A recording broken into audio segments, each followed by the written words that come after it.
انسان کو دکھ بھی آتے ہیں، بیماریاں بھی آتی ہیں، اپنوں بیگانوں کی طرف سے اس کو تلخیوں کا بھی سامنا کرنا پڑتا ہے۔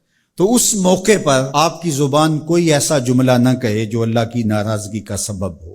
غم تو پہنچتا ہے اور غم سے انسان متاثر بھی ہوتا ہے، یہ تو نہیں ہے کہ تکلیف پہنچے۔ غالب نے کہا تھا روئیں گے ہم ہزار بار کوئی ہمیں ستائے کیوں۔ تو جب سینے میں دل ہے تو کوئی دکھ دے گا تو دکھی ہوگا، دل بے چین ہوگا۔ تو فرمایا کہ جب تکلیف پہنچے تو مدد کس سے طلب کرو؟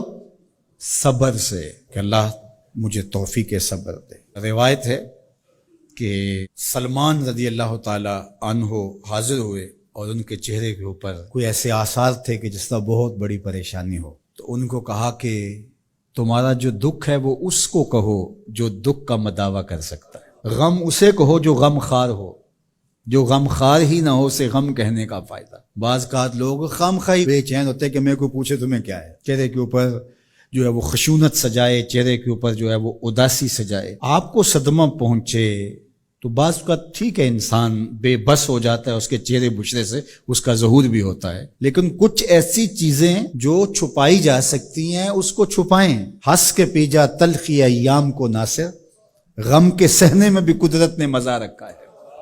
غم برداشت کریں، اندر اتار لیں، اس کو، اس کا اجر رکھا گیا ہے، اس کا صلہ بتایا گیا ہے۔ تو ہر چھوٹی چھوٹی بات کو لوگوں سے شیئر کرنا یہ نہیں ٹھیک ہے، کبھی آپ کوئی ایسی بات ہو آپ کر بھی سکتے ہیں، لیکن ہر وقت جو ہے وہ اکتائے ہوئے رہنا اور میں پریشان ہوں، میں پریشان ہوں، میں دکھی ہوں، میں دکھی ہوں، تو کیا وہ دکھ ختم ہو جائے گا؟ لوگ مہندی سجائیں گے تیرے لہو سے، لوگ مہندی سجائیں گے تیرے لہو سے، زخم دل کے نہ دکھاؤ کسی کو۔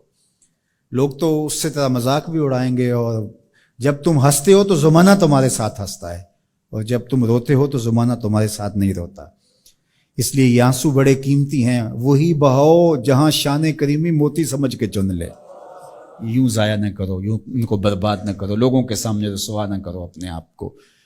تو صبر کے دامن کو تھامو، ایک تو تلقین یہ کی گئی، اور دوسرا کہا والصلاۃ، اور نماز کے ساتھ اللہ سے مدد طلب کرو۔ حضور علیہ السلام جب بھی کسی مشکل میں مبتلا ہوتے تو حضور نماز کے لیے کھڑے ہو جاتے، اور میں نے خود کئی مرتبہ تجربہ کیا ہے، جب کوئی تکلیف پیدا ہو تو آپ نماز پہ کھڑے ہو جائیں، تکلیف میں تخفیف پیدا ہو جاتی ہے۔ اور بدر سے سخت دن کیا ہو سکتا تھا جب کافر پورے لاؤ لشکر کے ساتھ آ گئے، اور حضور کے لیے عریش ایک چھپر بنا دیا گیا، اور آقا کہیں وہاں مصلی بچھائے ہیں اور رب کے حضور کھڑے ہیں۔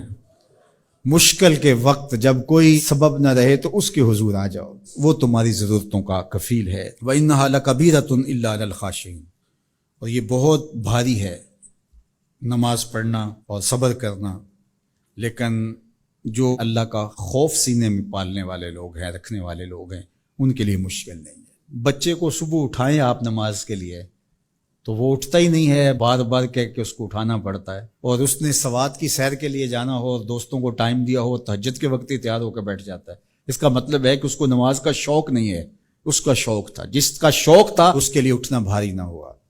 میرے والد گرامی سے کسی نے کہا جی جاگ نہیں آتی، تو فرمانے لگے صبح منڈی جانا ہو تو جاگ آ جاتی ہے، کچہریوں میں تاریخ ہو تو یاد آ جاتی ہے۔ منڈی جانا یہ تمہاری بدنی ضرورت ہے، بچوں کے پالنے کے لیے، اپنی ضرورت کے لیے۔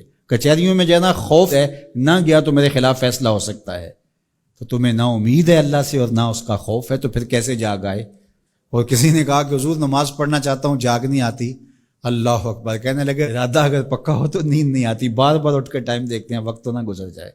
اللہ اکبر۔ تو فرمائیں یہ بھاری ہے لیکن خاشعین کے لیے بھاری نہیں ہے، خشیت خدا سینے میں نہیں ہے، اللہ کا خوف سینے میں نہیں ہے، تو واقعی صبح کا اٹھنا بہت زیادہ بھاری ہے، بہت زیادہ مشکل ہے، لیکن جو خشیت والے ہیں ان کے لیے مشکل نہیں ہے۔ یہ مان لیا کہ صبح کا اٹھنا، سحری کا اٹھنا نفس پہ شاک ہے، لیکن اگر کسی کی زندگی کی لذت اس میں رکھ دی گئی ہو، اللہ اکبر، تو پھر اس کے لیے مشکل تو نہیں ہوگا۔ راہ خدا میں تکلیف اٹھانا مشکل صحیح، لیکن زندگی کا سرور اس میں رکھ دیا گیا ہو۔